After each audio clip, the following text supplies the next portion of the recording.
They transfer her to a nicer place without justification. Now apparently she gets a puppy. Elizabeth Holmes is staring down at the same food every single night. She looks across the mess hall or whatever, and there's Ghislaine Maxwell with pierogies or whatever, and it's like unbelievable. It's shocking. Welcome to Pod Save America. I'm John Favreau. I'm John Lovett. Tommy Vitor. Sorry I lost my voice at CrookedCon chanting for Robert Mueller and the rule of law. Well, I remember we all noticed it right before Terminally Online. We're like, John, you losing your voice? You're like, I think so. Yeah, sure enough. 6 more hours of hanging out. There it goes. On today's show, Democrats had exactly 5 days of feeling good between last week's elections and the news on Sunday that 8 senators cut a deal with Republicans to reopen the federal government. We'll get into all the reactions and talk about what's next. We'll also talk about Trump's attempt to deal with the affordability issue that sunk his party last week, and another flurry of pardons for all his favorite co-conspirators and possibly Ghislaine Maxwell. The president was also booed at the Commanders game, which may throw a wrench in his plans to name the new stadium after himself. Dickhead Park? Dickhead Park, yeah. Little tiny penis arena. Little tiny penis. Little tiny penis. But let's start with the capitulation that should lead to the government reopening this week. On Sunday, the following 8 senators cut a deal with Republicans to end the longest shutdown in history. Jeanne Shaheen and Dick Durbin, both of whom are retiring, as well as Maggie Hassan, Tim Kaine, Jackie Rosen, Catherine Cortez Masto, John Fetterman, and independent Angus King, all of whom aren't up for re-election until 2028 or 2030. The deal will fund the government through January 30th, so just a couple months and we can do this all again. It will also reinstate all the furloughed and fired federal workers with back pay, prevent Trump from firing federal workers in the event of future shutdowns, and fully fund SNAP benefits through the end of 2026. But on the issue that Democrats made the shutdown about, extending Obamacare subsidies to prevent premium hikes on 20 million Americans, the deal only gives Democrats a vote in the Senate on a bill of their choosing sometime in December. The Senate took the first vote to approve the deal Sunday night, and the House will vote on it as soon as they're all back in town this week for the first time since the middle of September. The reaction to the deal from Democrats has been mixed, if you define mixed as just about everyone hating it, but the senators who cut the deal. Here's Senator Angus King of Maine, one of the defectors, offering his take on Morning Joe. There were 2 goals, both of which I support. One was standing up to Donald Trump. The other was getting some resolution on the ACA premium tax credit issue. The problem was the shutdown wasn't accomplishing either goals, and there was there was zero likelihood that it was going to. In terms of standing up to Donald Trump, the shutdown actually gave him more power, Exhibit A being what he's done with SNAP. Under special law, under that big, awful bill that they passed last summer, the ICE agents are being paid. Nobody else is. So standing up to Donald Trump didn't work. It actually gave him more power. Better things aren't possible. That's really just doing the meme. Bizarro John Bolton did not make me like him more there. It does look a little like John Bolton. Didn't think about that. Stash. As for the people taking the other side of the argument, there's too many to play, but here's just a quick sample from Bernie Sanders, Adam Schiff, and Chris Murphy.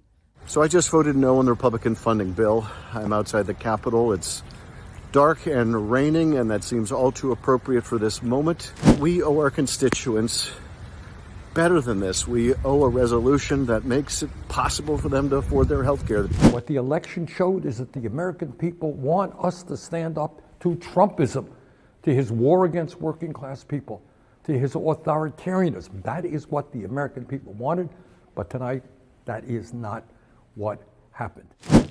See how tired I am. I've been here all weekend. I've been working throughout the past few weeks to try to prevent this moment. After the elections on Tuesday, it just became absolutely clear that the American people do not want Democrats to be bullied into submission.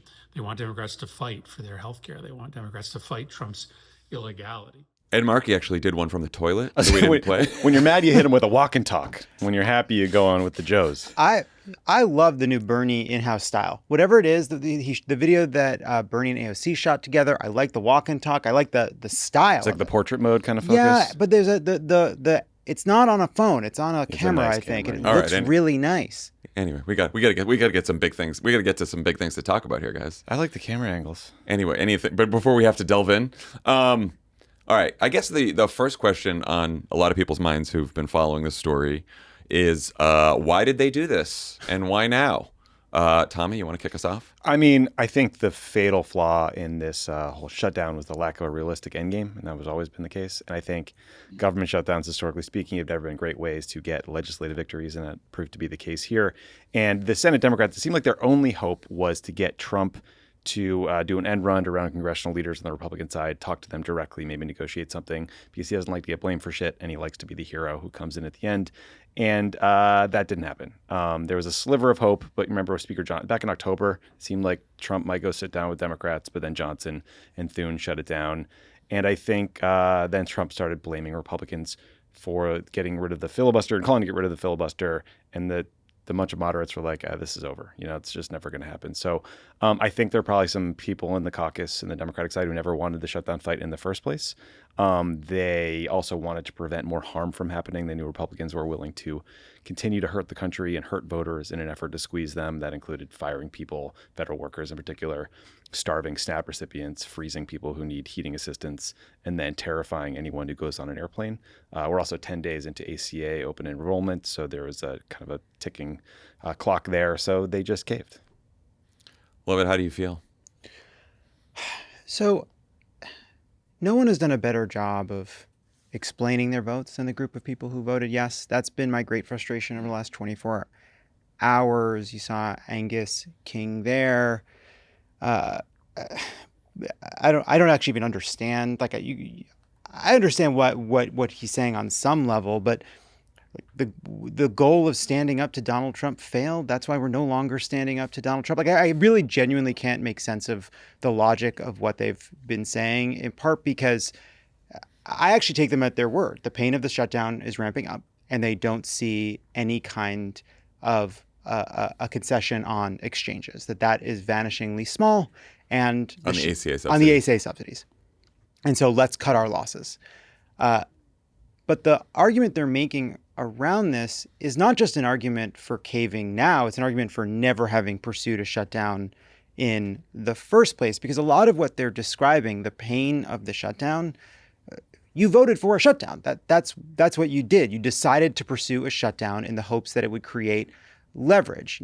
I agree, Tommy, that there were moments where it seemed like Trump might concede, but I would say when he was railing against them about the filibuster, when in the White House he talked about being open to some kind of a deal that I'm sure made Thune and Mike Johnson hit their heads.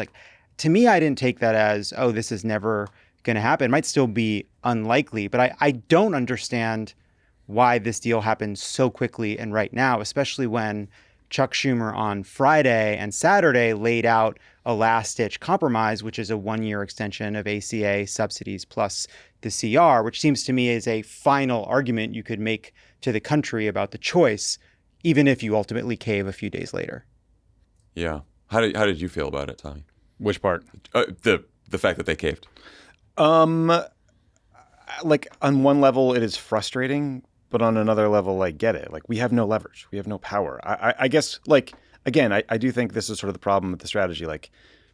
Trump wasn't willing to give on ACA subsidies. And, in some ways, the one-year extension is the worst version of this because, you give a political reprieve to all the Republican members of Congress who are up in 2026. And then you fuck them after that. Who does that really help? It doesn't help us politically. It doesn't help people in the long run. And right, so, but you put it forward, right? Of course, but you put it forward to let it fail, right? Because then you've made your final. Yeah, I'm saying if you get the deal you put on the table, you're saving your political adversaries from the kind of worst political outcome. Right. That's my point. So I'm with you. I'm not sure this bodes well for future funding fights either, or the hopes that we will use our leverage. I'm confused about what happens in January and what that fight will look like. I get why people are mad.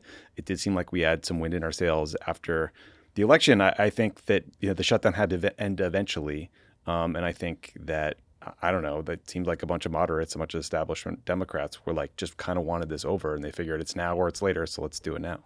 Yeah, I think my biggest beef here is with the timing. Yeah. Because, to your point about pain, Lovett, the real pain actually hadn't started yet, which is why I think some of these institutionalists who ended up caving, I'm not calling them moderates because it really wasn't, there's plenty of moderates who voted against this thing. It really was more sort of older institutionalists that ended up going with this thing. But I think the reason they accepted this so far is so federal employees have missed one paycheck. Some have already missed two. They're all about to miss two. Some are going to soon miss three. Right. The SNAP benefits, they're monthly.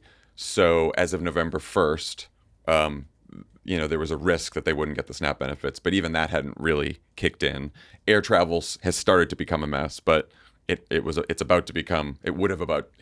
become really bad come Thanksgiving. So the pain was just about to start ratcheting up, which is I think why. But now, of course, the argument is the point of getting the point of the pain is that's supposed to put the pressure on the Republicans, and so they didn't really get into the period where the pain really would put pressure on the Republicans. So like my thing is like why not tell people that Trump and Republicans feel so strongly that people's premium should go up that they are willing to ruin Thanksgiving for people, strand all kinds of travelers, make children go hungry, make federal workers miss now 2-3 paychecks in like all this week and next week, and then like let people see and think over Thanksgiving how fucked up travel is, and then if Republicans, maybe then they'll get Republicans to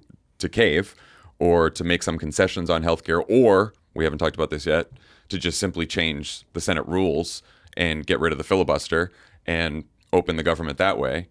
Or even, by the way, they could have said, we're going to make an exception in the filibuster for opening the government, because they've already made an exception in the filibuster for judicial nominations and a whole host of other bullshit things. So the filibuster has so many exceptions in it now. It's like, I don't get this whole thing about like, oh, they must preserve the filibuster. They could have said like, just for shutdowns, right? So you could have done that for a couple weeks in November, and then early December, if they're still not moving, then you cave. Right. Well, I think I guess that was my like. Yeah, I think this is the problem, right? Because everything about what they're saying is we did not want people to experience the pain of a shutdown. And I take them at their word, right? Tim Kaine represents a lot of federal workers. One thing he said to a reporter was, this is the first time I can sleep at night because I can look Capitol Police officers in the eyes and I don't have to worry about SNAP. But to me, that was very revealing because you've just sent a message to Republicans about January, which is you may vote for a shutdown, but once the pain starts, you're out. Well, then you're not for a shut. Then it's semantics, right? Like whether the government is open or closed, you're trying to stave off the pain of it. The second part of it is, well, I presume you can make an argument to those people and everybody hurt by the shutdown, which is the argument Democrats have been making for more than 30 days, which is why I come back to the way they're talking about this is not just an argument that I think empowers Trump, but argues against the decision they made over the last, and for taking this deal, but argues against what they've done for the last 30 days, because we've been making an argument to people who may be hurt by this, which is we don't want people to be hurt by this. We hate that the government is shut down, but we're doing it for the long-term benefit of improving our healthcare system and getting people help with the one piece of leverage that we have. The second part about this is King makes the argument there, and a bunch of them have, which is that they wanted to stop the layoffs and they wanted to make sure people got paid. They wanted SNAP to go out.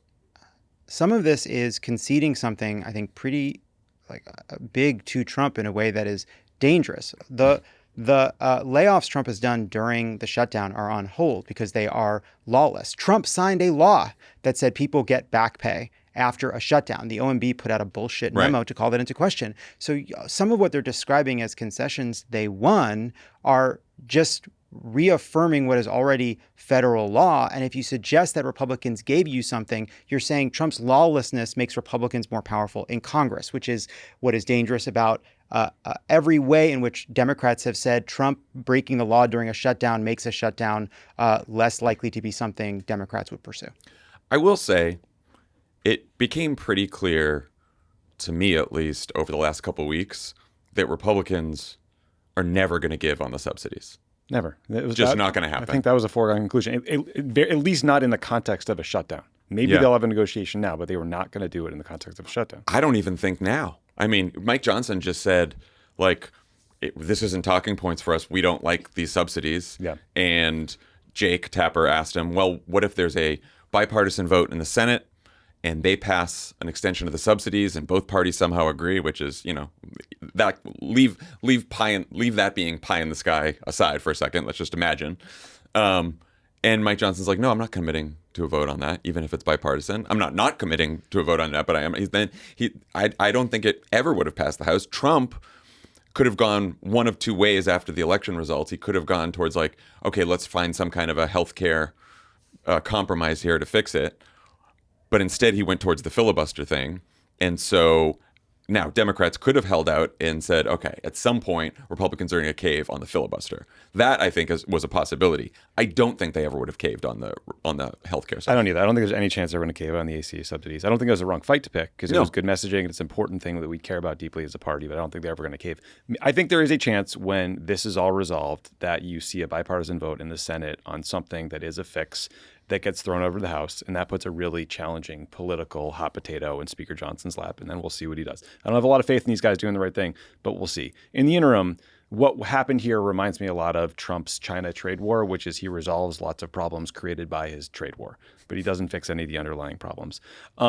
I think the goal, I think what Democrats would tell you is their goal was never to create pain in the form of starving people on SNAP. And that's what Trump did because he is fucking Vlad the Impaler and a sadist and was willing to do the cruelest possible thing. Like, yes, government shutdowns cause pain in like the broadest sense of the word, but it's not starving, people who need food assistance or freezing people in, the Northeast who need LIHEAP funding to like turn the heat on. And I think like that's where they got squishy because they were like, no, this is actually not what we wanted to do as a part of this shutdown. But the Trump administration was like, all right, I'm going to fire everybody. We're going to make this as brutal as possible. And like they out-crueled us. And yes, they did out-cruel us. And I will say, like, I had some Democrats in Congress talk to me who, like, not people who voted for the deal, but people who voted against the deal and said that, like, look, constituents were saying to them, not keep fighting in the last couple of weeks, but like, hey, totally was with you on this fight, but like,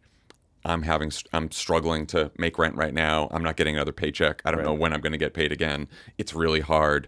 Like, worried about the fact that people are going to go hungry without SNAP benefits. Like, you can definitely fault them for what they did. And like I said, I think there's a whole bunch of different things they could have done differently and done this a different way. But I don't think it was politics that led them to this because the politics were on their side. I think it was like genuine concern for their constituents and the pain. And you can say that that's weak and like, if you're going to go into a shutdown, maybe steel yourselves a little bit. But I do think that's the reason why. Yeah, and on the SNAP front, right?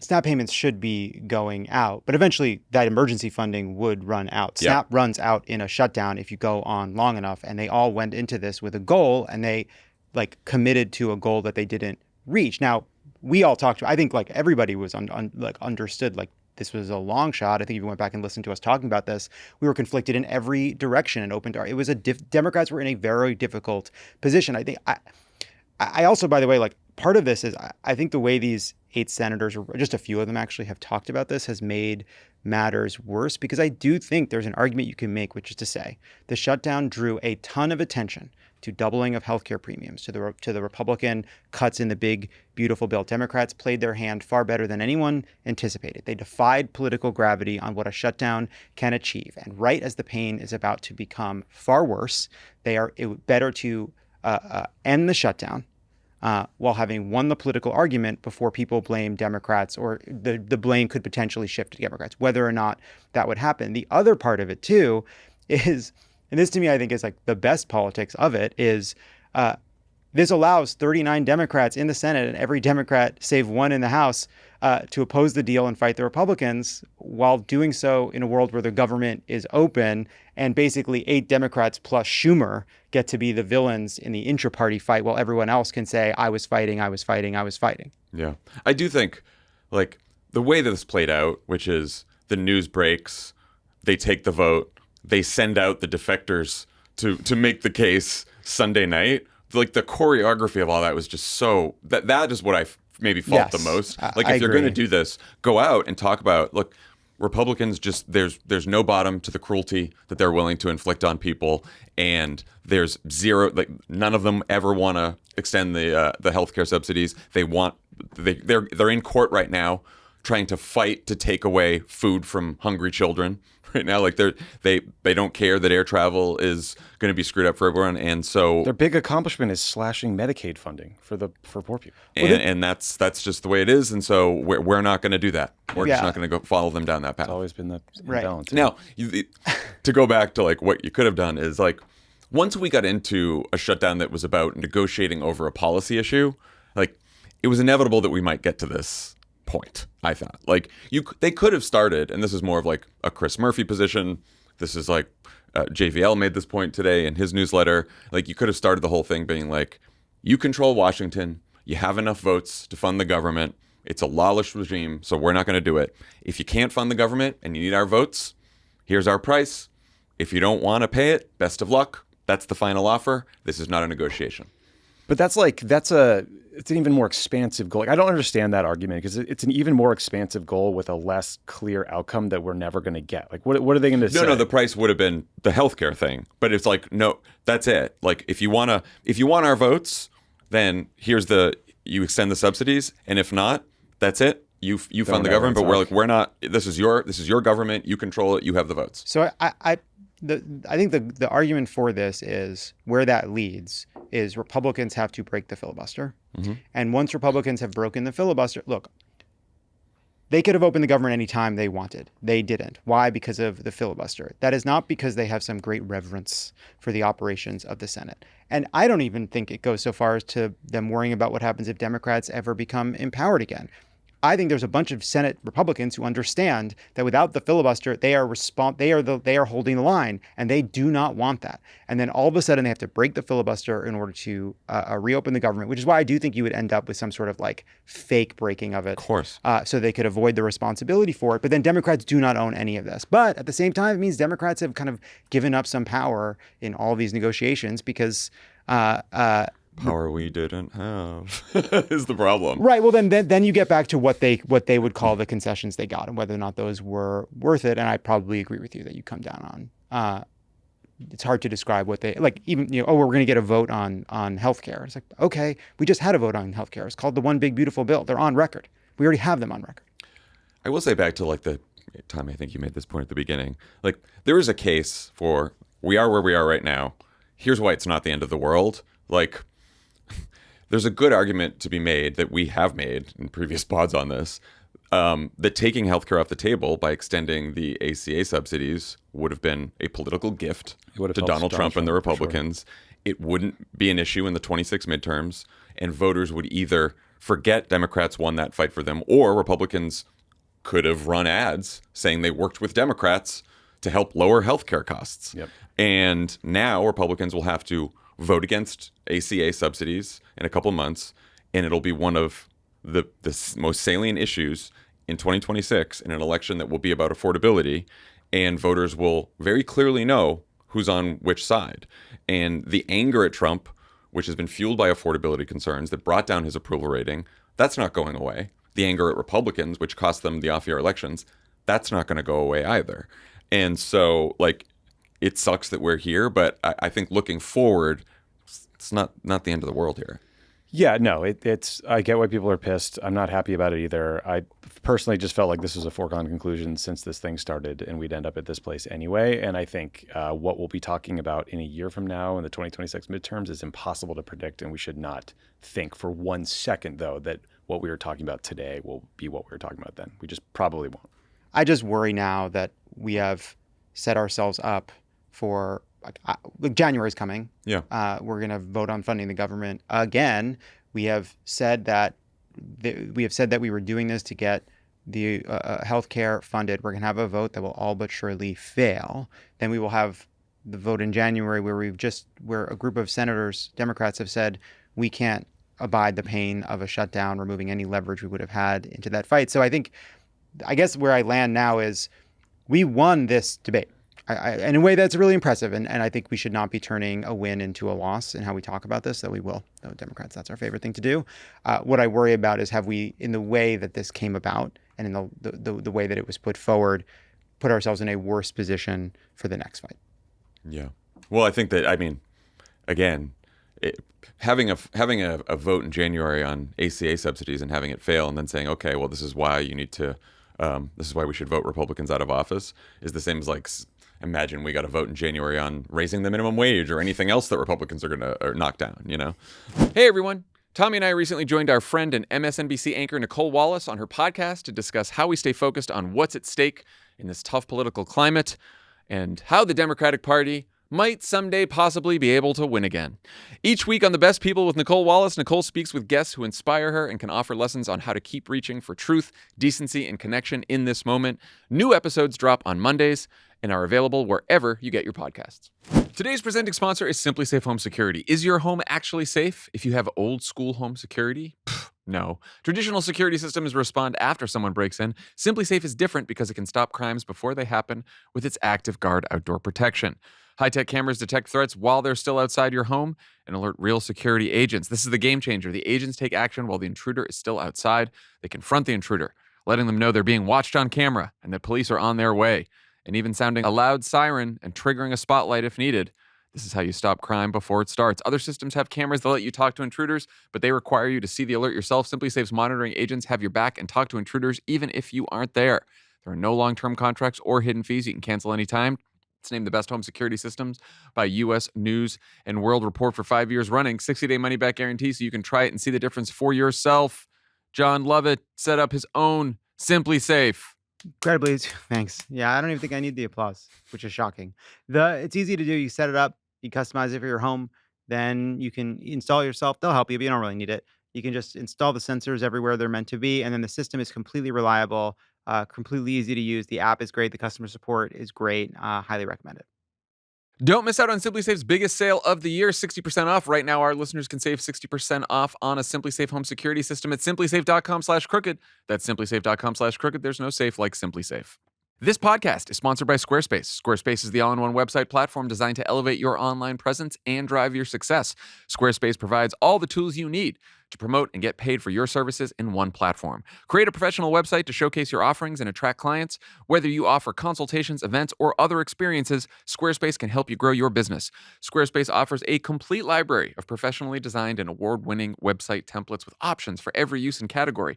No matter where you start, your website is flexible to what you need with intuitive drag-and-drop editing, beautiful styling options, unrivaled visual design effects, on-brand AI content, and more ways to list what you offer. No experience required. Every dream needs a domain. Squarespace Domains makes it easy to find the best name for your business at one fair, all-inclusive price, no hidden fees or add-ons required. Every Squarespace domain comes with advanced privacy and security tools included to ensure your domain remains online and protected. Plus, Squarespace provides everything you need to bring more of your dream to life, whether that means building a website or adding a professional email service. Don't wait to claim your name. Invest in your dream domain today. Head to squarespace.com for a free trial. And when you're ready to launch, go to squarespace.com/crooked to save 10% off your first purchase of a website or domain. That's squarespace.com/crooked. So, aside from all the rage directed towards the senators who cut the deal, many Democrats are also quite angry with Chuck Schumer, even though he voted against it. The argument being that as leader, he should have been able to hold the caucus together. He clearly knew about the deal. Right before we recorded, there was some piece in Axios saying that actually Schumer convinced these senators back in October to hold off on reopening the government at least until November, till open enrollment in the elections. And so he didn't, trying to show that Schumer really was against this. Already, though, a growing number of House Democrats have called on Schumer to go, including Ro Khanna, Mike Levin, Seth Moulton, and Mark Pocan. Hakeem Jeffries said he still supports Schumer, and there haven't been any calls for him to step down coming from his fellow senators, at least not yet. What do you guys both think about how Schumer handled this and whether he survives? I mean, I think Chuck Schumer is Tim Robinson in the hot dog costume, saying we're all trying to figure out who did this meme. It's he voted against the bill, sure, but I think he orchestrated it with senators he knew were going to retire who weren't up, and I don't believe this spin for a second. I like big picture. I think Schumer. I think he's lost his fastball. He's not a good communicator. He still doesn't do a good enough job, I think, of passing the torch to senators who are good at communicating and putting them out front.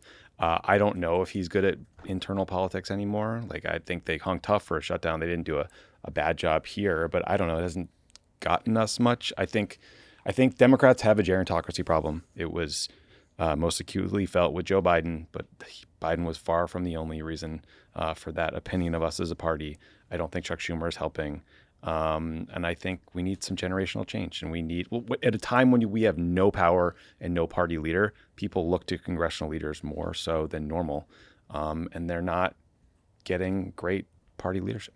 Yeah, so I'm trying to separate out how Schumer managed this specific episode versus the weakened position he was going into it and how that made his job much harder. But obviously, that's a big problem too. So what would you want a leader to do in a moment like this? So he's voting no, but 8 of his members did this negotiation. So did you give them tacit permission, but you're afraid to tell the public that? Or do you genuinely have no control over what the members of your caucus do? Now, I think it is likely the former, which means why not just tell the truth? And there's this way in which when Schumer is defensive and under siege and feeling weakened and like he doesn't have his sort of flanks covered, that he hides a bit, right? That's why he doesn't tell us how he voted in the New York mayoral election. And I'm sick of bringing it up. I'm sorry. That is the last time I will bring it up, probably for at least a day. But then he pulls this move where this deal is done. It is all older or retiring or members who are not up. The rest of the caucus can shit on it. The House can shit on it. He gets to shit on it.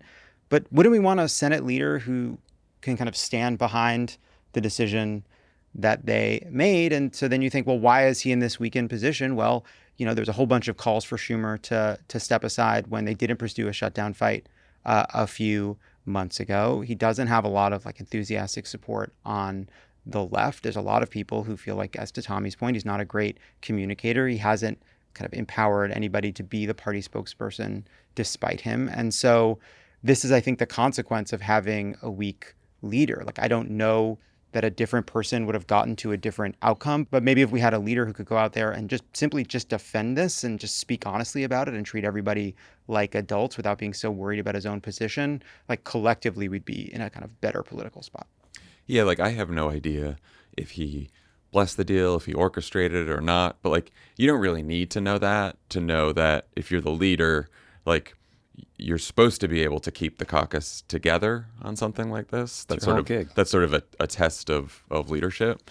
And I don't think he has that kind of support right now. I do think he's lost his fastball. And now, calling on him to go, right? You'd need 24 votes and a candidate for a new leader right now. We're heading into a midterm cycle. How much does it matter in the next year, whether it's Chuck Schumer? First of all, the likelihood that someone outs Schumer in 26 before the midterms seems extremely low. It doesn't seem like you're going to get 24 votes in that caucus, or that you have someone else who is willing to challenge him. I do think this becomes more of an issue after 26, especially if we somehow take the Senate back and and then it's the majority leader and not a minority leader. Then I definitely don't think we should have Chuck Schumer. And if 27 rolls around and we somehow have the Senate, because I do think there probably was a time when you could be just a really good tactician, good at internal coalition politics, and not as great a communicator and still be fine. But I think in 2025, being a great communicator is a prerequisite for every job in politics, particularly leadership jobs, like the president of the United States, the Senate leader, the House leader, right? I kind of think that's table stakes at this point. Yeah, I remember there's an old adage from when we were all working in the Senate, which was the Senate makes the majority leader look like an idiot and always makes the minority leader look like a genius. That was an old saying about just the way the Senate works. I hear that he's he's maybe not the best spokesperson, but we don't see what's going on behind the scenes. I'm not Doesn't seem like much is going on. Well, like with Seems like we Pelosi, keep right? seeing it. Like Pelosi, like I don't think Pelosi was the best communicator, like to the public, but clearly behind the scenes, she had an extraordinary respect from Democrats across like a bunch of political divides, like including Republicans, Democrats, left, right. Like was just, people understood that she had like a genuine talent for keeping the caucus together and thinking about strategy and getting everybody moving in the same direction.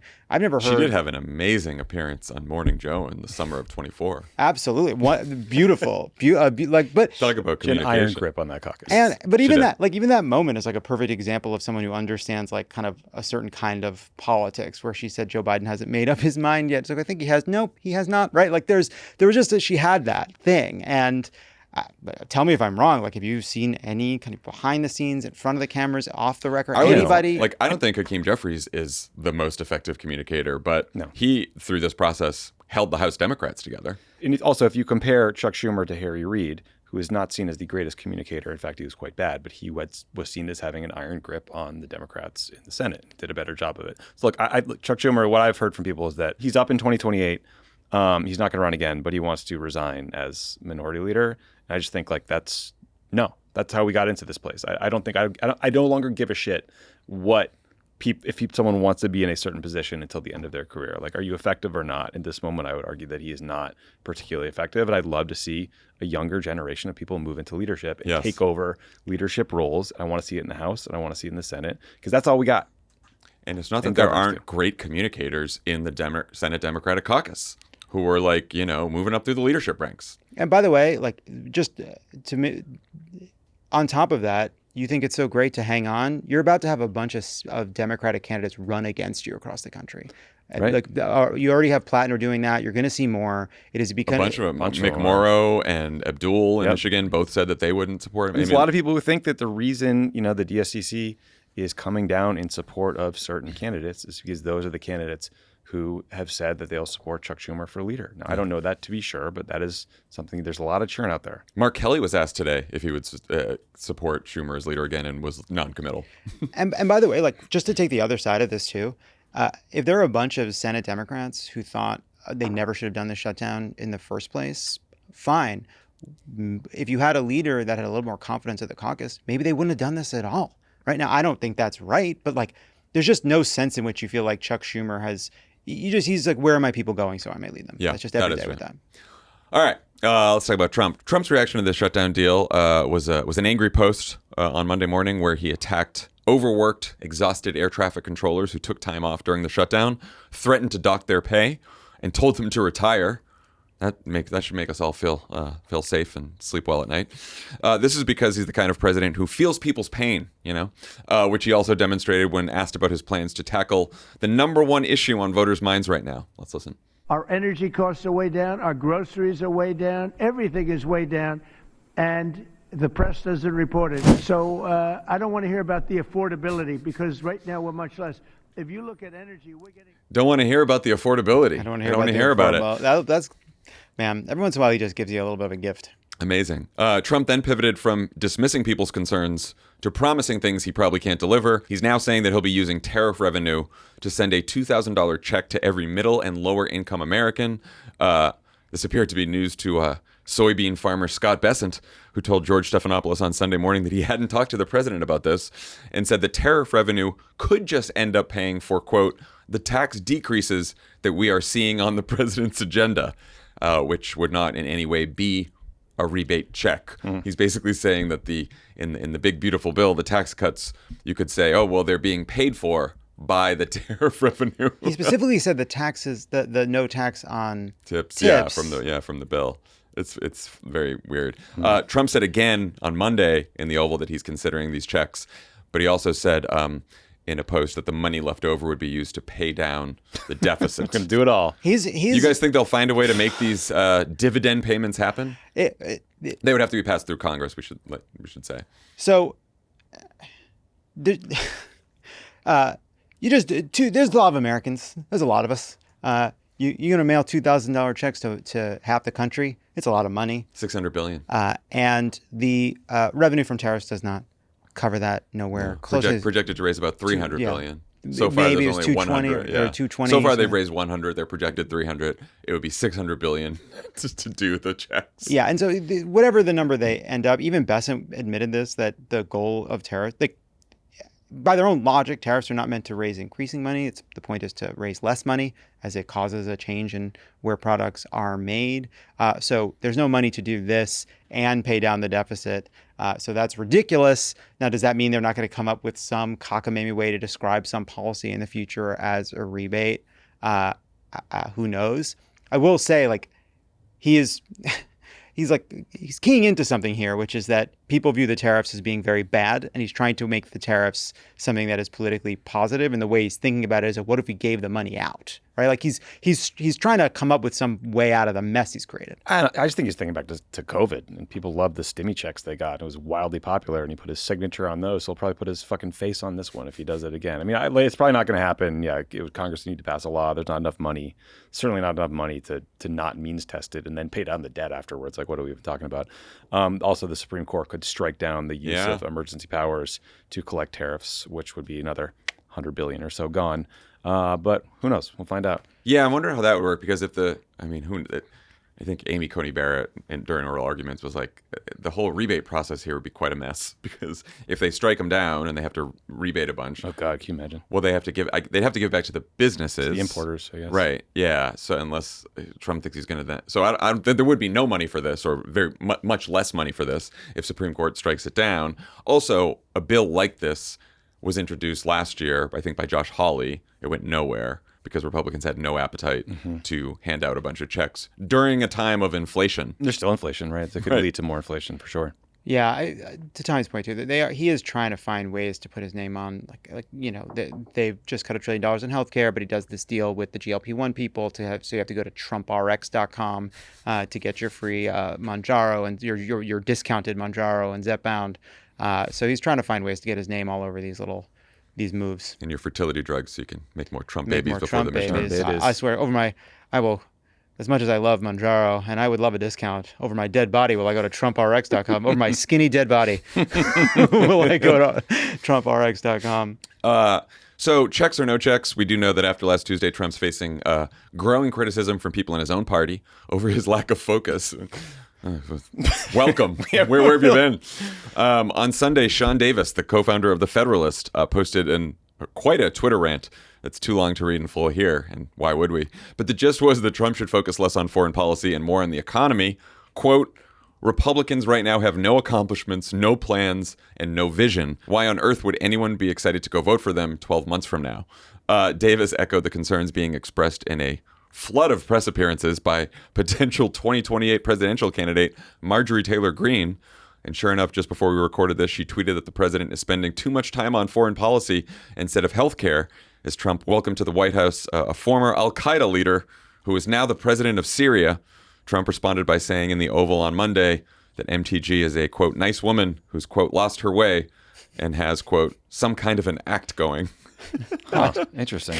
Do you guys think this backlash could become a real thing? I didn't see that one. Or do you think it's just a momentary flicker? It feels like a flicker to me. Look, we should just note that Sean Davis is like one of those people whose tweets are so mean, you think, that man seems genuinely unwell. Oh, yeah. You know, I blocked him a long time ago, so I was not aware of this unhinged Twitter rant person. at all. I'd also note that Marjorie Taylor Greene is not wrong. Like, politically speaking, she's absolutely right. Donald Trump is spending too much time flitting around the world, thinking he's doing world peace and just, making it up.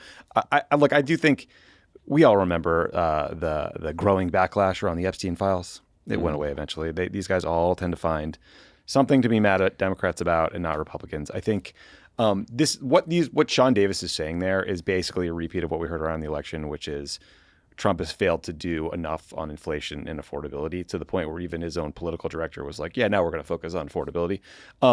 The problem is always going to be, though, that Trump doesn't give a shit about any of this. I mean, he goes to Mar-a-Lago where millionaires or billionaires tell him that he's great because the stock market is up or the crypto market is up or whatever. At the Great Gatsby party. Yeah, and then they go eat lobster and stone crab with some flappers. Well, do you see the people doing synchronized swimming in the Mar-a-Lago pool at the very party? nice. So that's the new thing. I hadn't seen that. So they're all just divorced from the reality of normal voters. So He's loving Trump. the foreign policy stuff. Yeah, the foreign policy stuff gets him headlines, right? Former and money Al-Qaeda guy. Money in the bank. Did you hear him too. talk about the Al-Qaeda guy when they were like, what about his background as Al-Qaeda? And he's like, He's had a rough background. Rough background. Who among us hasn't had a rough? He basically, we've all had rough backgrounds. Good-looking guy. Look, I should say, I support trying to remove sanctions on Syria and trying to bring al-Shara into the fold. I don't think it's a bad policy, but certainly it's not what your average swing voter gives a shit about. I would also not to go all hypocrisy, but just imagine.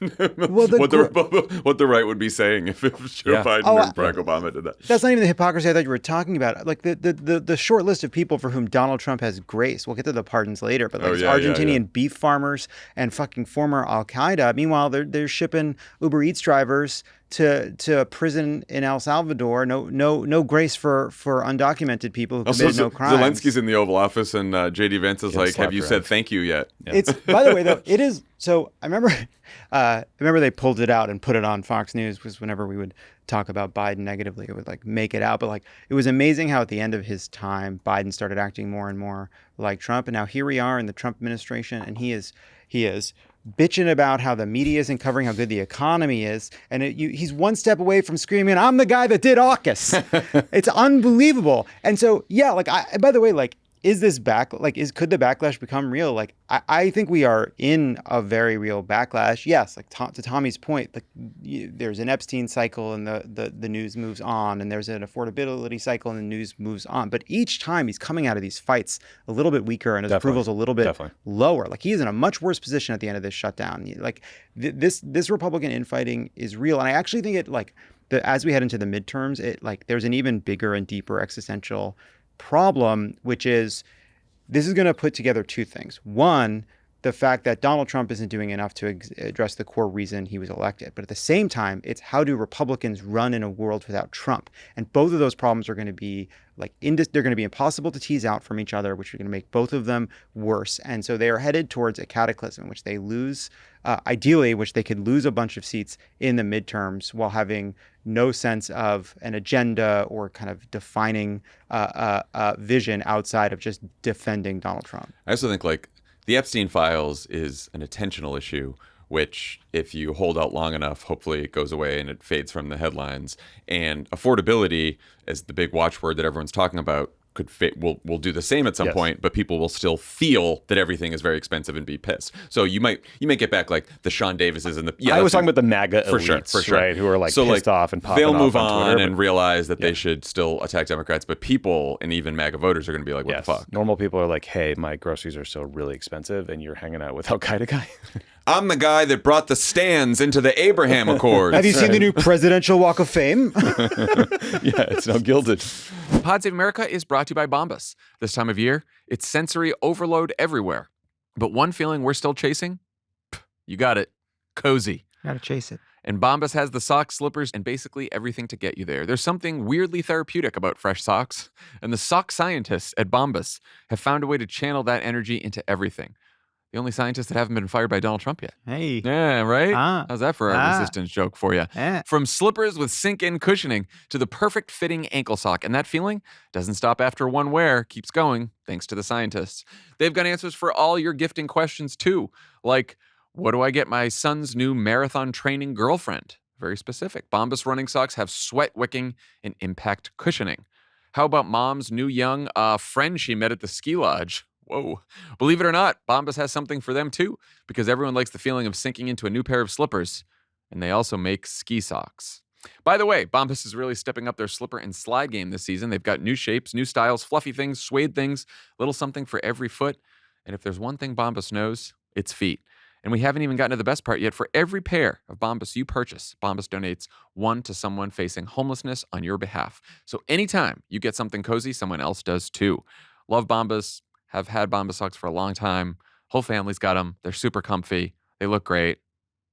Nothing else to say there. They're the best. They're the best. Head over to bombas.com/crooked and use code crooked for 20% off your first purchase. That's BOMBAS.com/crooked. Code crooked at checkout. This episode is sponsored by BetterHelp. Hey, it's autumn, and it's not everyone's favorite season. No. But for some people it is. It's 90 degrees here in LA.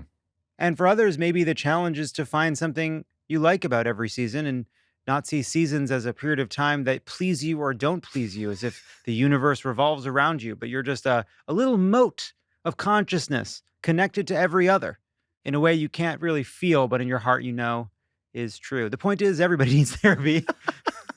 BetterHelp therapists work according to a strict code of conduct and are fully licensed in the U.S. BetterHelp does the initial matching work for you so you can focus on your therapy goals. A short questionnaire helps identify your needs and preferences, and their 12-plus years of experience and industry-leading match fulfillment rate means they typically get it right the first time. If you aren't happy with your match, switch to a different therapist at any time from our tailored recs with over 30,000 therapists. BetterHelp is one of the world's largest online therapy platforms, having served over 5 million people globally. And it works with an average rating of 4.9 out of 5 for live session based on over 1.7 million client reviews. Therapy's helped me. Therapy's helped Tommy. Damn right. It helps anybody who can get it, So get some if you can. And one way to do it, BetterHelp. This month, don't wait to reach out. Whether you're checking on a friend or reaching out to a therapist yourself, BetterHelp makes it easy to take that first step. Our listeners get 10% off their first month at betterhelp.com/PSA. That's betterhelp.com/PSA. Affordability isn't the only thing the right is fighting about right now. We talked briefly last week about how Tucker Carlson's friendly interview with avowed white supremacist Nick Fuentes caused an uproar among MAGA media types like Ben Shapiro and touched off a big internal fight at the Heritage Foundation. Just in case anyone needs a refresher on Nick Fuentes' views, here's what he said in a March episode of his own podcast. Quote, "Jews are running society. Women need to shut the fuck up. Blacks need to be imprisoned for the most part. And we would live in paradise. It's that simple."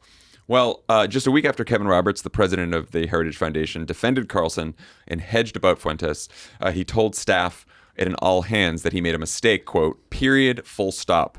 He then threw his chief of staff under the bus for good measure. That didn't stop the National Task Force to Combat Anti-Semitism, some members of which had already resigned, from severing ties with Heritage. The disagreement went full Bravo on Thursday when Ben Shapiro made an appearance at Megyn Kelly's live show in Jacksonville, just after Tucker Carlson appeared at Kelly's show in White Plains, and Shapiro didn't hold back. What I saw Tucker do was not whitewash his ideas, but try to put bumpers up on the guy. I know Tucker well, and I think that was his approach. And the way, if you want to put a bumper up on Nick Fuentes, is it helpful to say, "You're fucking vile, you're an anti-Semite"? Yes. No, it isn't. Yes, it that is. doesn't put a... Yes, it no, is. it isn't. If I see somebody breach basic moral values by having on a Nazi, and in my own view, you can take your own view, in my own view, gloss the Nazi, then I'm going to speak out about that, and I'm going to point out that there is a long pattern of him ideologically laundering terrible ideas over the course of the last 2 years, saying last week that the Venezuelan regime of Nicolas Maduro is actually not that bad because they're being attacked by, in his words, globo homo. Tucker's made the point, I'm not going to here to be Tucker's defender, but he's made the point that Maduro is culturally conservative. Who gives a shit?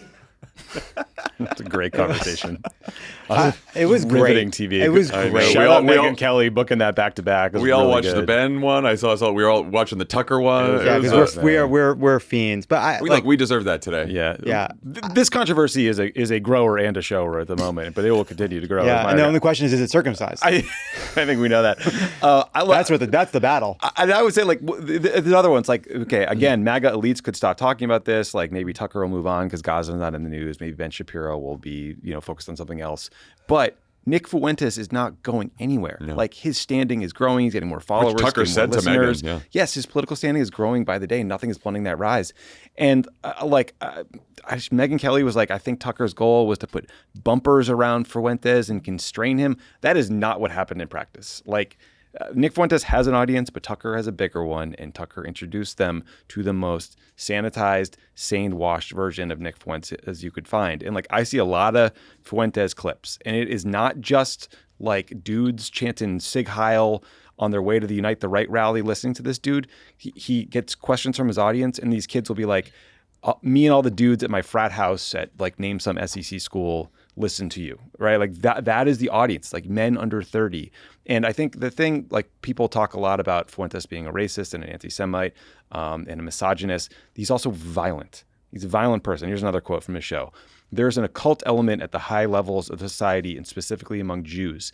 And more than anything else, those people, when we take power, they need to be given the death penalty, straight up. They must be absolutely annihilated when we take power. This is God's country. This is Jesus' country. This is not the domain of atheists or devil worshippers or perfidious Jews. This is Christ's country," end quote. And this was not said with a smile. He was not kidding. This was dead serious. It's like a violent Nazi.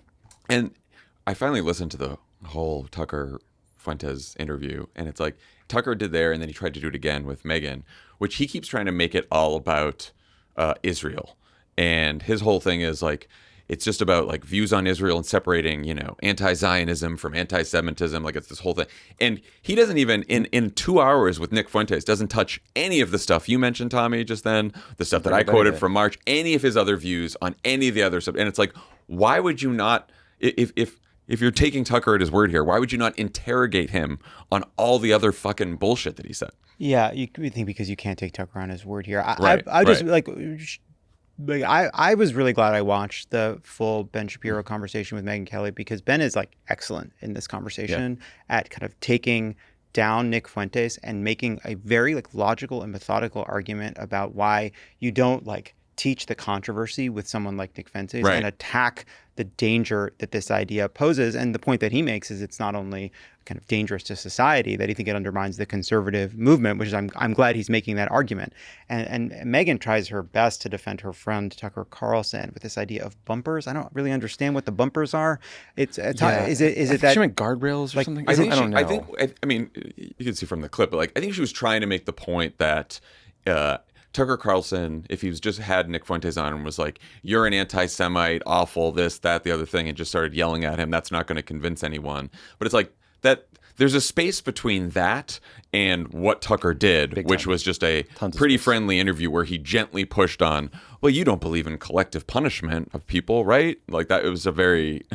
But the other part of it is like Tucker has had like revisionist historians about the Holocaust and World War II on his show. The point that Ben makes, and when he talks to Megyn Kelly, is about Tucker Carlson's evolution over the last 2 years. Well, he spoke at the Republican convention, and it was much less than 2 years ago. Like Tucker's transformation has been ongoing, and he has been a big part of MAGA, which is why I think it's very good that Ben's doing this. But he also is not, I think, grappling enough with the ways in which this is already inside of the Republican Party. Donald Trump had a meal with Nick Fuentes and Kanye West, right? Like this is somebody that has already gotten inside of the gates. And that's like, to me, is what is a harder thing, I think, for someone like Ben Shapiro to reckon with. But I think at least this is, I think, making a clear line that this person should not be included. And by the way, like there is no justification even for doing the harder version of the kind of debate with someone like Nick Fuentes. You either describe it as vile and anti-Semitic and Nazism and all the rest,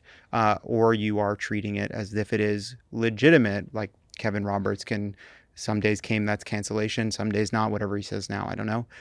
But you cordon that shit off because these people do not believe in, he's not in it for a debate to try to win an argument. He'll, to Tommy's point, he'll go off and say, look what I did. I got on Tucker Carlson and got in front of all of these people. This is something you must excise like a cancer. Yeah. All right. We had a few quick legal updates for you on Monday and some good news. The Supreme Court, you don't hear that in the same sentence often, declined the chance to overturn Obergefell versus Hodges, its landmark decision legalizing same-sex marriage.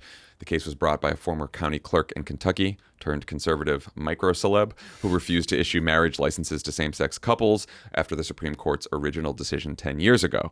The potentially worse news from the court, they will hear a challenge to the Mississippi law that allows counting of mail-in ballots received up to 5 days after Election Day. The court has already taken up a challenge to mail-in voting rules in Illinois in a case that could open the door for Trump allies to change all kinds of voting statutes they don't like. Thoughts on either of these cases? I'm glad the court didn't take up Obergefell. I think, like, on the one hand, I do think people were like drumming up this fear of this Kim Davis thing, because it was always a long shot and like she's nuts. But there was a coverage that was very like Supreme Court on the verge of kind of stuff. And every time you looked at the coverage, though, there were no real hints that the court wanted to take it up. But at the same time, I do think that doesn't mean there aren't several justices who would be willing to overturn Obergefell. And I do think sometimes people try to sort Amy Coney Barrett into the like she's right wing, and she is, and I think she has a lot of really bad views. But I do think she's more intellectually honest than the rest. And she said, like, I worry that if she were to take a case like this, she would overturn it. But one point she made when she was being confirmed is there are a lot of cases we won't take, right? And I do think like it's this strange thing where Like, I'm sure that there are people, I'm sure like there are members like Alito and Thomas who are like itching for this because they want to overturn it. I think she's someone who's not itching for this because she would have to overturn it. Yeah, if we had a court full of Alito and Thomases, I think this would go, but we don't so far. Yeah, I mean, I'm with you. I'm glad they didn't try to reopen this case, but man, I mean, I don't think the right-wing groups that are attacking Obergefell are done, and especially if the court changes its makeup at all. They'll be back, I'm sure. I mean, I do think that one of the mail-in ballot cases that they took up is pretty worrisome because it could be ruled in a way that leads to just a flood of lawsuits that make it harder for people, especially Democrats, to vote, especially, people in, let's say, Philly, Detroit, Milwaukee, and Atlanta, if mail service is slowed and a bunch of mail-in ballots get in late, and all of a sudden all those people are disenfranchised. That's kind of the goal here. And the hope is that it's not just those people. Rural areas especially would be disenfranchised because mail can be slow there. And the people who would probably be most disadvantaged are members of the military who are overseas often, and their ballots are often counted after Election Day. I mean, the whole thing's going to turn on the meaning of the word Election Day and the idea that voting before Election Day, but it getting there after Election Day is something like Election Day now is before Election Day. That's what the court's going to say. Like, it doesn't make a lot of sense, but this is one that that the right has been pushing for quite some time. Yeah, also just it goes into the category of ways in which there could be chaos that bad actors take advantage of when it comes to certification, seating people, et cetera. Which, maybe the optimistic case would be at least they're taking it before and going to decide it well before the next set of elections, both in 26 and 28, so that there isn't that confusion, but we shall see. Yeah, it's just a methodical effort to make it harder to vote. I mean, endless. We also learned Sunday night that Trump has pardoned a number of his election subversion co-conspirators, including former White House Chief of Staff Mark Meadows, Rudy Giuliani, Sidney Powell, and the fake electors who were involved in part of the scheme. These pardons are either symbolic or preemptive, because there were no federal charges against any of these people. And preemptive in like kind of like a rainbow unicorn hope sort of way, and like under this Department of Justice. Right. Well, maybe the next one. Yeah. If and the state level action against them right now will not be affected by this because a president can't pardon you for state crimes. Yeah. Though those are all kind of like, there's a bunch of those are like stuck or falling apart. Man. Ed Martin, the like eagle-eyed Ed there, the January 6th, former January 6th lawyer who's now the weaponization guy, he announced all this on Twitter by saying, leave no MAGA behind. Replied to himself, right? Replied to his own leave no MAGA behind. Yeah, I mean, I think the takeaway from this set of pardons and the January 6th pardons that happened earlier on is that Trump has just remind us over and over again that he cares more about his grudges and his ego and his personal vendettas and his anger that he lost the 2020 election more than his political standing. Is that just people probably won't hear about these moves, but they wouldn't be popular. None of this makes any sense. It's also just a classic dictator move. Like, you don't like history? Get out that pencil. Let's start to rewrite it, right? I mean, hopefully by 2030, we won't be like China where you can't Google Tiananmen Square. It's about history. It's also about the future. It's a signal, right? Because if it doesn't really have teeth because of the reasons we just talked about, it's, hey, if you commit a crime in my name for me, I will take care of you. Yes. Which is the real sends danger. a message to anyone considering doing a little federal election fraud that Trump has got you back. The timing is also very weird. You see this Blaze story? No. The Blaze is Glenn Beck's thing. They claim to have figured out who planted the pipe bombs on January 6th. Oh, my God. They named a specific person who has not been named by law enforcement based on what they call gait analysis, which is video of you walking fed into some software. This is either a big scoop or the most open and shut defamation case in a long, long time. So we're not going to say that person's name, but weird. A wild bit of reporting. The gait analysis. I have a strange gait. Yeah, I could be tied. I could be tied to gate. something. I could be tied to something based on my gait. What if you just did like a silly walk? You got to walk backwards, like in a David Lynch show.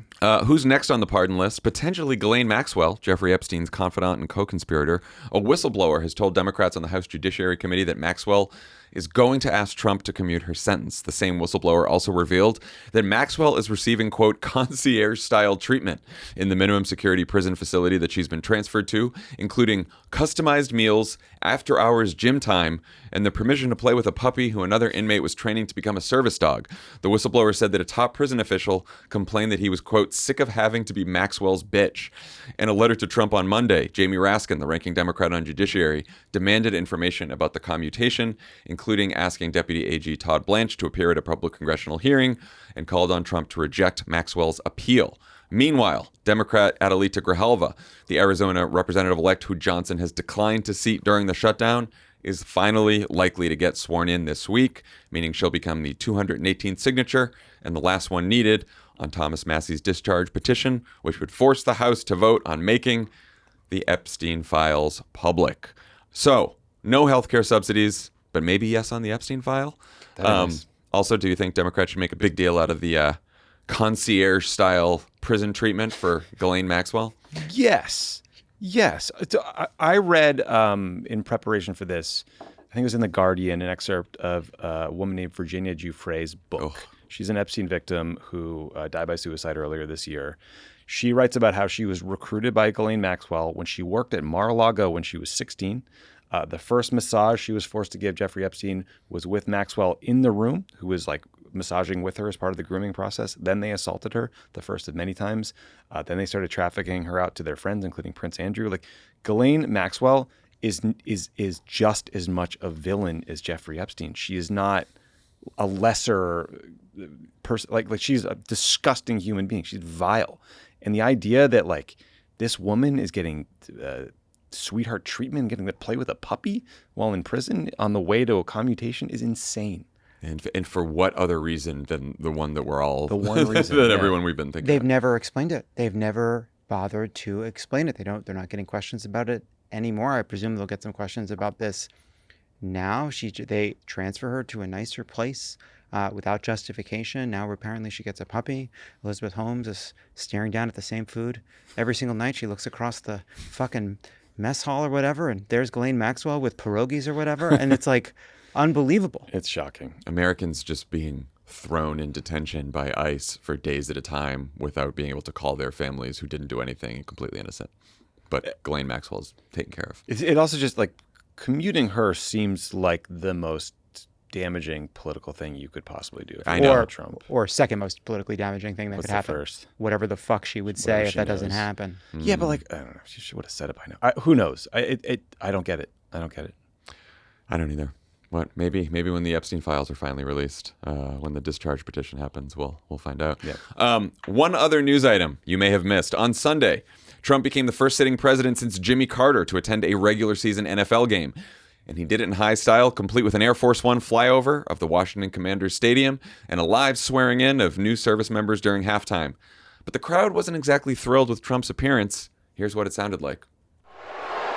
I am saying your name. State your name. You solemnly swear. You can see in the photos that someone right below Trump's box is giving him a double bird. Solid. So what do you guys think? Maybe they're from Philly. I think they're saying you. Yeah, that's right. That's what they're saying. I like that they're trying to use a military swearing in to prevent getting booed, and everyone there was like, No, we see through this one, Just pal. a stadium full of federal workers whose city has been militarized by the president. Yeah, they absolutely hate him. I mean, like there's a lot of this that I find very annoying. The hypocrisy makes me insane. For years, Republicans told athletes to stick to sports. Remember, LeBron James was told to shut up and dribble, stop bringing political messages into sports. Trump yelled at players for kneeling every single Sunday. By the way, players who are paid to be on the field and earned the right to be there. And now Trump just shows up at every sporting event. He makes it about himself. And then in 2013, Obama said the Washington Redskins should change their name. Trump tweeted the following: "President should not be telling the Washington Redskins to change their name. Our country has far bigger problems. Focus on them, not nonsense." So that's unless that name is the new Trump Stadium. Yeah, the Commanders Stadium. What did you guys think about that story? That ESPN reported that the Trump people have approached the team's ownership about naming the stadium after him. The team didn't comment, but Caroline Lovett didn't deny it, saying it would surely be a beautiful name. We're just like so through the fucking looking glass. Like, what is there left to say? Like, we're Trump pardoning people that tried to overthrow the election is like a 24-hour story. The president is trying to name football stadiums after himself, and everyone's like, well, it sounds like a good idea to me. I'm sure the team, given that Trump threatened the team if they didn't change the name, I am sure everyone has to treat him with kid gloves and welcome him, be excited for him to come, humor him on whatever ridiculous cockamamie proposals he's talking about. Like, heard this new patio is beautiful, Mr. President, that kind of thing. And it's all just embarrassing and pathetic, but like, there's just too many of these at this point. Like, do people going to put his face on the flag? Is that the next? I can see that. I think it's a currency talk, right? Yeah, I was going to say the currency talk, but that actually, some that's out there. Jackass in Congress was like, yeah, let's put him on a new $200 bill or something. This is that's one thing the filibuster can stop. So that's good. I always go back to the Shane Gillis at the ESPY's speech. Trump does not know ball. He has no idea what he's talking about. I was listening to the play-by-play right before he came in because he did like 10 minutes in the booth. He says it's going to be a very important couple of plays. It was 2nd and 7. Then he goes, we'll see what happens, which is what he always says about everything.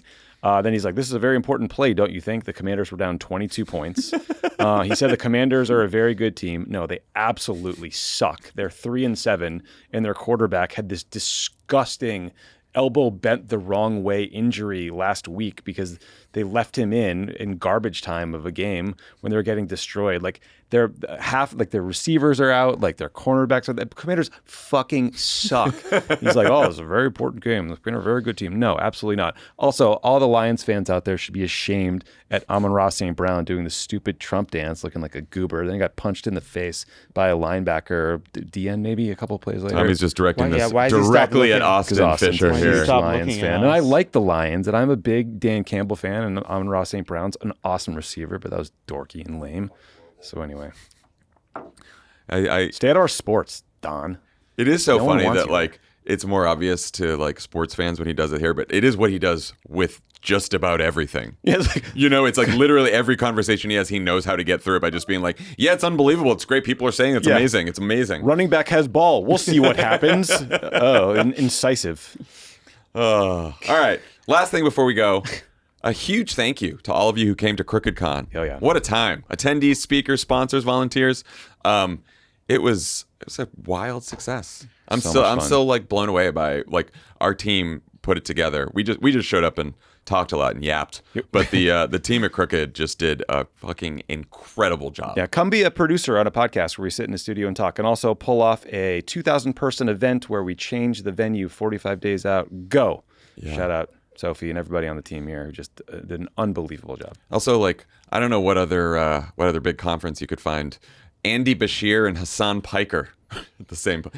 There's just like the mix of people that we had there, the diversity of views, of backgrounds. And like, tweet in the Atlantic. And it was okay. I mean, don't get me started. Don't get me started. It was, but it was just like it was so great to be in person with people who, like, we've been on each other's podcasts, we've been talking to each other online, sometimes fighting online, for like the last several years, and then you meet these people in person for the first time. You're like, oh, I feel like I know you, of course, but now we get to actually hang out. It was wonderful. And I'm sure Jessica Tarlov is getting shit for taking a picture with Hassan back at Fox News HQ. But I did ask her, I was fun. like, how many segments do you think Jesse's going to put up that picture when you go back to work on Monday? Jesse did like 10 minutes on our... We programmed his whole show Friday night. It was based on our panels. Yeah, like we talked about doing CrookedCon years ago. Like, it's something that we've been thinking about for a really long time, and I just feel really like proud of the team that we got to the place where we could put on something so big. Like, we've all been to conferences.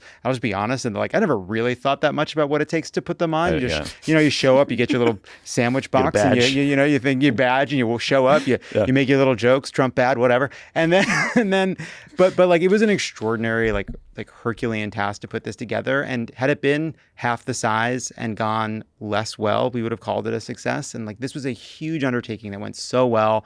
And I do think it really is like proof of concept and the need for something like CrookedCon, like a big gathering space for like the big pro-democracy and progressive coalition. And like we will keep doing it.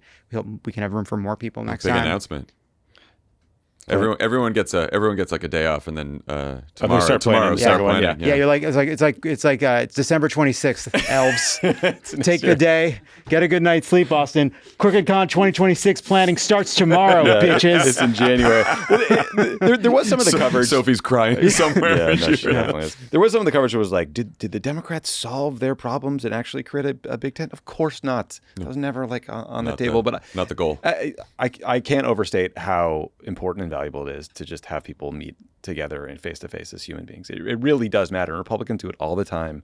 They have CPAC. They have all sorts of events and conferences. They have CPAC in other countries where they trade notes with Americans. And I think this was really just fun and valuable. Well, if you couldn't make it and you want to hear all the conversations and all the other fun stuff that happened at CrookedCon, go to crookedcon.com. We'll be posting a lot of content there. And we're going to be posting some select conversations in this feed and on YouTube. Right now, as you're listening to this, if you're in the Pod Save America YouTube feed, there is one episode so far that has 2 outstanding panels. There's my conversation with Skye Perryman and Norma Eisen about taking legal action against the administration. And then if you listen to that same episode, the latter half of the episode is Tommy's conversation with the top strategists for Zoran Mamdani, Mikey Sherrill, and Abigail Spanberger. Both of those went out Sunday. There's more coming soon. Sign up at crookedcon.com for all the details on our next CrookedCon coming to you in 2026. That's our show for today. Dan and I will be back with a new show on Friday. Talk to everybody then.